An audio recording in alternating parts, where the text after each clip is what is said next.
क्या कोई मृत्यु को हरा सकता है? क्या आपने कभी सोचा है कि स्वयं मृत्यु के देवता यमराज की भी मृत्यु हो सकती है? आखिर क्या हुआ था उस दिन जब स्वयं यमराज का अंत हो गया? कौन था वो जिसने मृत्यु के देवता को ही मृत्यु का स्वाद चखा दिया था?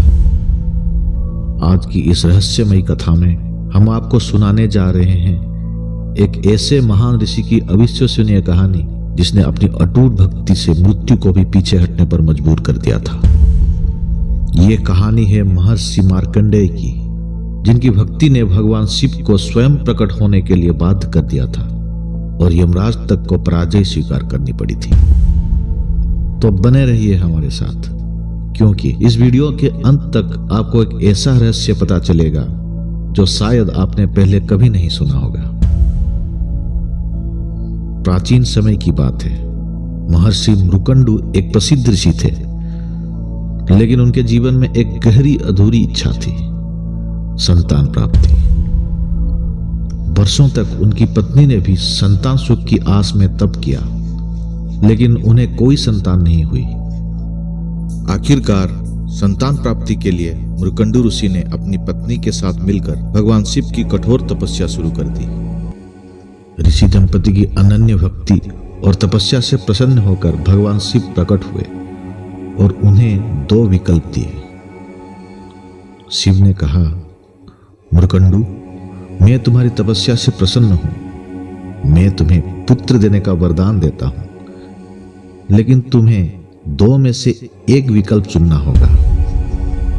पहला, एक पुत्र जो अधर्मी और बुद्धिहीन होगा लेकिन चिरंजीवी रहेगा, और दूसरा, एक ऐसा पुत्र जो धर्मात्मा और अत्यंत बुद्धिमान होगा, परंतु मात्र 16 वर्ष की आयु में उसकी मृत्यु हो जाएगी। मृकंडु ऋषि और उनकी पत्नी के लिए यह निर्णय अत्यंत कठिन था, लेकिन उन्होंने धर्म और सत्य को प्राथमिकता देते हुए दूसरा विकल्प चुना। उन्होंने सोचा कि अल्पायु में मृत्यु भले ही दुखद हो, लेकिन एक बुद्धिमान और धर्मपरायण संतान इस संसार के लिए अधिक उपयोगी होगा। समय बीतता गया और कुछ समय बाद ऋषि मृकंडु की पत्नी ने एक तेजस्वी बालक को जन्म दिया। उस बालक का नाम मार्कंडेय रखा गया। मार्कंडेय का बचपन विलक्षण था। वो अत्यंत बुद्धिमान, धार्मिक और संस्कारी बालक था। बालपन से ही उसने भगवान शिव के प्रति गहरी श्रद्धा और प्रेम था। वो न केवल वेदों और शास्त्रों का अध्ययन करता, बल्कि निरंतर भगवान शिव की उपासना में लीन रहता। जैसे जैसे मार्कंडेय बड़ा होने लगा, उसके माता पिता की चिंता भी बढ़ने लगी। वह अपने पुत्र के अल्पायु होने की सच्चाई जानते थे और यह सोचकर अत्यंत दुखी रहते थे कि मात्र 16 वर्ष की आयु में वे उसे खो देंगे। एक दिन जब मार्कंडेय ने अपने माता पिता को लगातार चिंतित और दुखी देखा, तो उसने उनसे उसका कारण पूछा। पहले तो माता पिता ने उससे बताने का इनकार किया, लेकिन जब मार्कंडेय ने बहुत आग्रह किया तो उन्होंने उसे सच्चाई बता दी कि पुत्र, भगवान शिव के वरदान के अनुसार तुम्हारी आयु मात्र 16 वर्ष तक ही सीमित है। उसके बाद यमराज तुम्हें अपने लोक ले जाएंगे। यह सुनकर मार्कंडेय के मन में कोई भय उत्पन्न नहीं हुआ। उसके विपरीत उसने अपने मृत्यु के भय को दूर करने के लिए भगवान शिव की और अधिक गहराई से उपासना शुरू कर दी।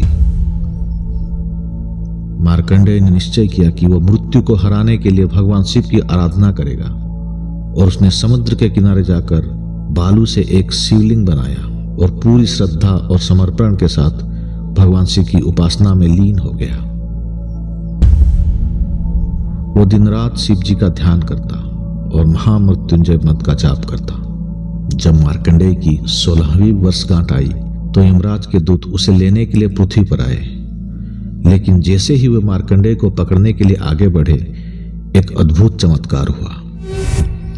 यमदूतों ने जैसे ही उसे छूने की कोशिश की, वे स्वयं अचेत होकर गिर पड़े। वे भगवान शिव के प्रभाव को सहन नहीं कर सके और पीछे हट गए। जब यमदूत ये कार्य में विफल हो गए, तो स्वयं यमराज अपने भैंसे पर सवार होकर वहां पहुंचे। उन्होंने मार्कंडेय को चेतावनी दी कि उसकी आयु पूरी हो चुकी है और अब उसे यमलोक चलना पड़ेगा। लेकिन मार्कंडेय ने उनकी बात पर ध्यान नहीं दिया और शिवलिंग को पकड़कर भगवान शिव की आराधना करता रहा। तब यमराज ने कोई और उपाय ना देखकर अपने पास को फेंका, जो सीधा मार्कंडेय के गले में जा पड़ा। जैसे ही वो पास उसके गले में पड़ा, मार्कंडेय को असहनीय पीड़ा हुई और उसने भगवान शिव को पुकारा। मार्कंडेय की करुण पुकार सुनते ही शिवलिंग फट गया और भगवान शिव स्वयं वहां प्रकट हो गए। भगवान शिव अत्यंत क्रोधित थे। उन्होंने तुरंत अपने त्रिशूल से यमराज पर प्रहार किया, जिसने यमराज गंभीर रूप से घायल होकर दूर जा गिरे। भगवान शिव ने यमराज को चेतावनी देते हुए कहा कि हे यम, ये मेरा प्रिय भक्त है, इसे तुम नहीं ले जा सकते। जब तक मैं स्वयं उसकी मृत्यु की अनुमति ना दूं, तब तक इसे कोई नहीं छू सकता। भगवान शिव की इस भीषण प्रभाव से यमराज के प्राण निकल गए। अब मृत्यु के देवता स्वयं मृत्यु को प्राप्त हो चुके थे। जब यमराज की मृत्यु हो गई तो समस्त संसार में हाहाकार मच गया, क्योंकि मृत्यु के संचालन करने वाला और कोई नहीं बचा था। सभी जीव जंतु अमर हो गए। इस स्थिति को देखकर स्वयं सूर्यदेव, इंद्र, ब्रह्मा और अन्य देवता भगवान शिव के पास आ गए और यमराज को पुनः जीवित करने की प्रार्थना की। लेकिन महादेव अपनी बात पर अड़िग थे। आखिरकार जब मार्कंडेय ने स्वयं भगवान शिव से यमराज को क्षमा करने की प्रार्थना की, तब जाकर महादेव ने उन्हें पुनः जीवित कर दिया। लेकिन उन्होंने एक महत्वपूर्ण शर्त रखी। अब से जो भी शिव भक्त सच्चे मन से मेरी उपासना करेगा, उसके प्राण यमराज नहीं ले सकते। उसकी आत्मा सीधे मुझ में विलीन हो जाएगी। उसके साथ ही भगवान शिव ने अपने प्रिय भक्त मार्कंडेय को चिरंजीवी होने का वरदान दिया। इस घटना के बाद मार्कंडेय पूरे संसार में अमर ऋषि के रूप में प्रसिद्ध हो गए। उन्होंने वेदों, शास्त्रों और धार्मिक ग्रंथों की रचना की और अनगिनत वर्षों तक इस पृथ्वी पर धर्म की प्रचार किया। यही कारण है कि महामृत्युंजय मंत्र को मृत्यु को जीतने वाला मंत्र कहा जाता है और यह भगवान शिव के भक्तों के लिए अमोघ रक्षा कवच माना जाता है। तो दोस्तों, ये थी ऋषि मार्कंडेय की अविश्वसनीय कथा, जिसने सिद्ध कर दिया कि सच्ची भक्ति से मृत्यु भी पराजित हो सकती है।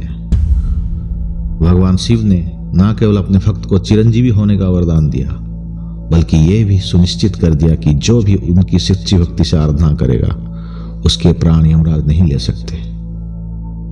तो ये थी वो कहानी जब स्वयं मृत्यु के देवता यमराज मृत्यु को प्राप्त हो गए थे। अगर आपको ये वीडियो पसंद आया हो तो इसे लाइक करें और अपने दोस्तों के साथ शेयर करें और कमेंट में हमें बताएं कि आपको इस कहानी का कौन सा हिस्सा सबसे ज्यादा रोमांचक लगा। और हाँ, ऐसे ही रहस्यमयी और अनसुनी कथाओं को जानने के लिए हमारे चैनल मौई और गोड्स को सब्सक्राइब करना ना भूलें। हम फिर मिलेंगे एक नई अद्भुत कथा के साथ। तब तक हर हर महादेव, जय शिव शंभु।